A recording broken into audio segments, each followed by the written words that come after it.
Beberapa minggu yang lalu saya ketemu dengan teman sekaligus sahabat saya yang bercerita tentang doanya. Ketika dia berdoa, sebenarnya meminta bahwa rezekinya ingin ditambah begitu. Taruhlah keinginannya itu cukup besar. Sementara pekerjaannya dia hanya begitu-begitu saja katanya. Penghasilannya juga tidak sampai berjuta-juta. Tapi keinginannya yang disampaikan dalam doa itu ingin mendapatkan hasil 1 miliar. Lalu teman saya ini, sahabat saya ini dalam doanya merasa aneh dan akhirnya dia tertawa sendiri. Saya menjadi heran dengan tertawaannya dia sendiri karena merasa ditertawakan oleh Sang Khalik, ya, pencipta alam semesta. Akhirnya tidak diteruskan doa itu. Di mana-mana manusia dalam kegiatan berdoanya sebetulnya tampaknya mungkin dalam bahasa sekarang itu bertransaksi antara manusia si pendoa dengan Tuhannya, dengan Allah, dengan pencipta alam semesta itu. Ya, itu wajar, yang sakit minta segera disembuhkan, dipulihkan. Ya. Nah, saya langsung teringat sebetulnya dengan konsep law of attraction, yaitu hukum tarik-menarik, bahwa apa yang dipikirkan, apa yang diminta pasti dapat terwujud. Hanya kadangkala terwujudnya itu ada yang cepat, ada yang lambat. Padahal hukum tarik-menarik ini di Indonesia sudah mulai dikenal cukup lama, yaitu sekitar tahun 2000-an atau 2080-an itu sudah mulai dikenal. Sesungguhnya jauh lebih lama lagi dalam dokumen-dokumen lama itu juga ada tertulis yang berhubungan dengan hukum tarik-menarik itu sendiri. Ya. Hukum itu berbunyi demikian. Ya. Apa yang kamu minta dan doakan, percayalah bahwa kamu telah menerimanya, maka hal itu akan diberikan kepadamu. Nah, teman saya tadi sebetulnya, sahabat saya tadi, konsepnya sudah benar, yaitu berdoa dan meminta, atau meminta melalui sebuah doa. Kalau doa itu kan mesti hubungan manusia dengan Sang Pencipta, hubungan manusia dengan Sang Khalik. Ya, dan Sang Khalik pun tidak akan membiarkan umatnya, ya, bahwa apa yang diminta pasti akan ada jalan keluar. Nah, jalan keluar inilah pasti terwujud, ya, jika dilakukan dengan baik.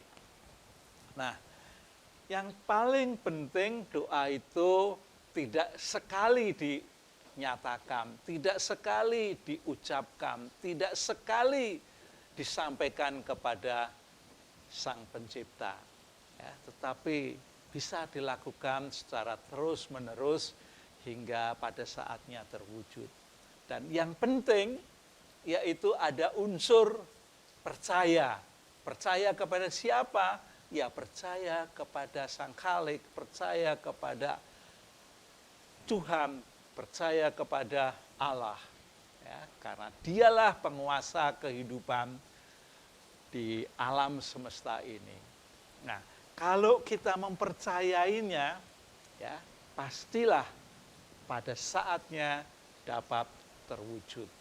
Nah, dan yang paling penting lagi dalam kepercayaan itu, dalam mempercayai akan doanya itu, mempercayai akan permintaan melalui doanya, yaitu perlu ada kesadaran bahwa dalam doa itu sang pendoa harus merasa sudah menerima apa yang dibutuhkan, apa yang diperlukan. Kalau misalnya ingin mendapatkan aset sampai 1 miliar, ya teruslah dinyatakan. Ya, karena dengan pernyataan yang terus-menerus pasti akan didengarkan dan pasti akan ada jawabnya.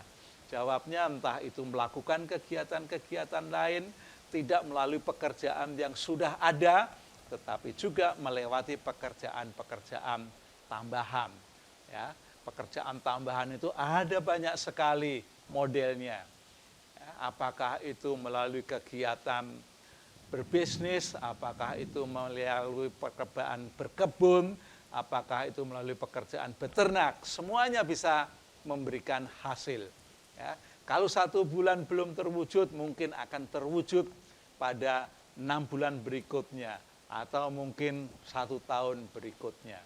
Nah, semua orang harus melakukan prosesnya dengan tahap demi tahap, sehingga pada saatnya akan terwujud. Dan yang paling penting, pada saat doa itu merasakan telah menerima, dan pada saatnya pasti akan diberikan kepada orang yang berdoa, kepada orang yang melalui permintaan dalam hal berdoanya. Nah, ini semua orang yang berdoa biasanya juga sudah mempunyai sesuatu. Tidak mungkinlah orang berdoa kalau tidak memiliki sesuatu. Ya, karena orang yang berdoa biasanya sudah punya sesuatu. Misalnya dia ingin punya motor, ya, dia mungkin sudah punya sepeda. Dan melalui doanya akhirnya terwujud ada motor. Motor sudah punya, ingin motor yang lebih baik, yang lebih bergengsi, yang lebih kuat untuk perjalanan yang lebih jauh, itu pun bisa terwujud. Jadi bisa memiliki 1, akhirnya bisa memiliki 2. Dari memiliki 2 bisa memiliki 5, dan akhirnya bisa memiliki yang terbesar.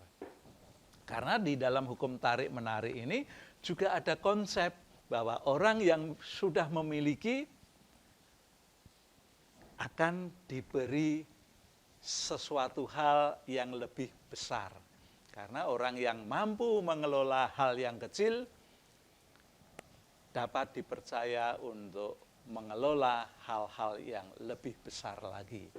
Ya, tidak mungkinlah orang yang tidak pernah mengelola sesuatu tiba-tiba mengelola hal yang besar. Ya, itu tidak mungkin. Pasti dimulai dari step by step, langkah demi langkah, langkah pertama, langkah kedua, langkah ketiga, dan begitu seterusnya. Akhirnya terjadi grafik yang terus meningkat. Nah, kembali kepada teman saya tadi. Kalau teman saya tadi tidak mentertawakan dirinya sendiri dan mau terus meminta kepada Tuhan, dan mau terus melalui doanya disampaikan kepada Sang Pencipta, dan dia memiliki kepercayaan bahwa itu dapat terwujud, dan pada saat berdoa merasa itu telah diterimanya, maka semuanya akan terjadi pada sahabat saya tadi. Begitulah hal yang dapat saya sampaikan, sehingga apa yang diminta melalui doa secara terus-menerus dan percaya pasti akan diberikan pada diri seseorang yang meminta. Oke, sampai ketemu pada sesi yang lain.